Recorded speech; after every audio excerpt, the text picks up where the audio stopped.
Derecho de autor sobre una fotografía. En diciembre de 2024, la Sala Especializada en Propiedad Intelectual del Tribunal del Indecopi confirmó la resolución de primera instancia que declaró que una municipalidad distrital de Lima Metropolitana había infringido el derecho de autor respecto a una obra fotográfica de autoría de la denunciante. Y es que la entidad edil había utilizado, sin la autorización respectiva, la fotografía en su perfil institucional, en su red social Facebook, y además había impreso 2 gigantografías. Ante estos hechos surgen las interrogantes. ¿Toda fotografía es protegida por el derecho de autor? Y de ser el caso, ¿qué derechos se estarían infringiendo cuando se utiliza una fotografía sin la autorización del autor?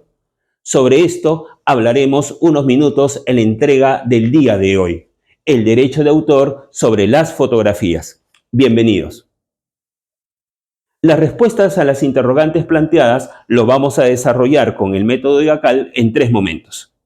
En un primer momento nos vamos a referir al derecho de autor en general. En un segundo momento, a la protección sobre las fotografías en nuestro ordenamiento jurídico. Y en un tercer momento, cuáles son los derechos de autor que se estarían infringiendo. Hay que tener en cuenta que el derecho de autor es una rama de la propiedad intelectual que protege a las creaciones del intelecto humano consideradas como obras.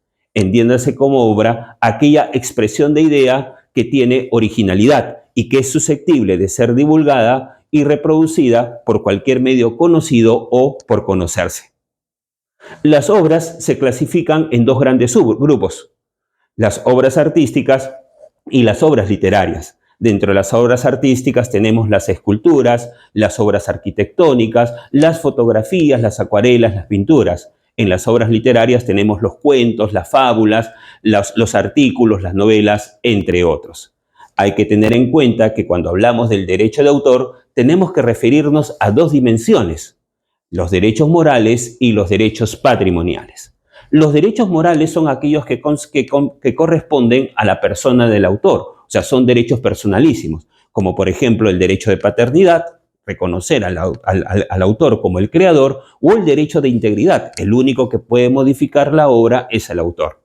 Pero también tenemos la segunda dimensión, que son los derechos patrimoniales. El único que puede autorizar o prohibir la reproducción o la distribución de la obra es el autor. Hay que tener en cuenta que a diferencia de los derechos morales, los derechos patrimoniales sí pueden cederse, sí pueden transferirse, y a la persona que se le transfiere se le conoce como el titular. En ese sentido, hay que diferenciar al autor del titular. El autor es el creador, únicamente en nuestra legislación el ser humano, mientras que el autor es el titular de los derechos patrimoniales, que puede ser el propio autor originario o la persona al favor del cual se haya cedido.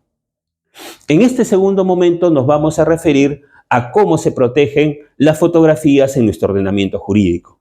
Y en ese sentido tenemos que encontrar, o vamos a encontrar, mejor dicho, 2 formas de protección. En primer lugar, a través del derecho de autor. Pero para esto se entiende que la fotografía tiene que ser una obra. Y para que la fotografía sea considerada como obra, debe expresar la personalidad del autor. En otras palabras, debe ser original, debe tener elementos creativos. Si estamos hablando, en este caso, de una fotografía, nos podemos referir, por ejemplo, al encuadre, al juego de tonalidades, ¿no? a los colores utilizados o al mismo procedimiento de revelado.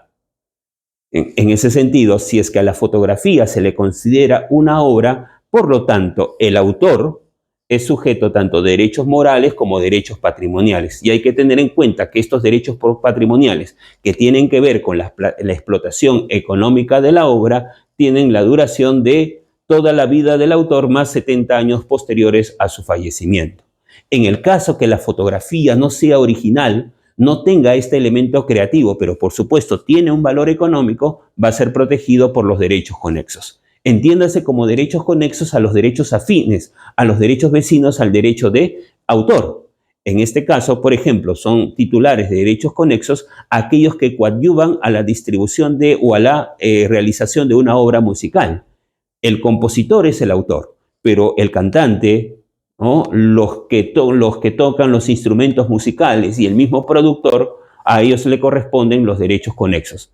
A diferencia del derecho de autor, los derechos conexos solamente incluyen derechos patrimoniales, derecho de explotación económica, cuya duración es a partir de 70 años a partir del 1 de enero del día siguiente, en este caso de la realización de la fotografía.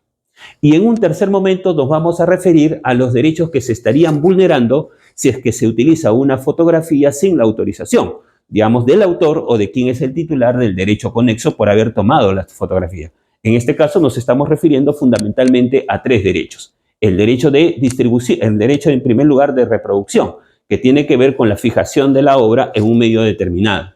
El derecho de distribución, que es la puesta, que es la puesta a conocimiento del público. Y finalmente, el derecho de comunicación pública, que es el derecho que permite el acceso al público en general hacia la obra, sin necesidad que se distribuya ejemplar de la misma. Teniendo en cuenta lo señalado, podemos decir en nuestro cuadro de resumen de GACAL la respuesta a las interrogantes. El derecho de autor es protegido una fotografía es protegida a través del derecho de autor y de los derechos conexos. Y los derechos que se estarían vulnerando cuando se utiliza una fotografía sin la autorización respectiva son los derechos de distribución, los derechos de reproducción y de comunicación al público. Porque así enseñamos en EGACAL. No olvides suscribirte y recuerda que cursos relacionados con la propiedad intelectual lo tenemos en los cursos que desarrollamos y asesorías personalizadas en EGACAL Escuela de Derecho. Muchas gracias por su atención.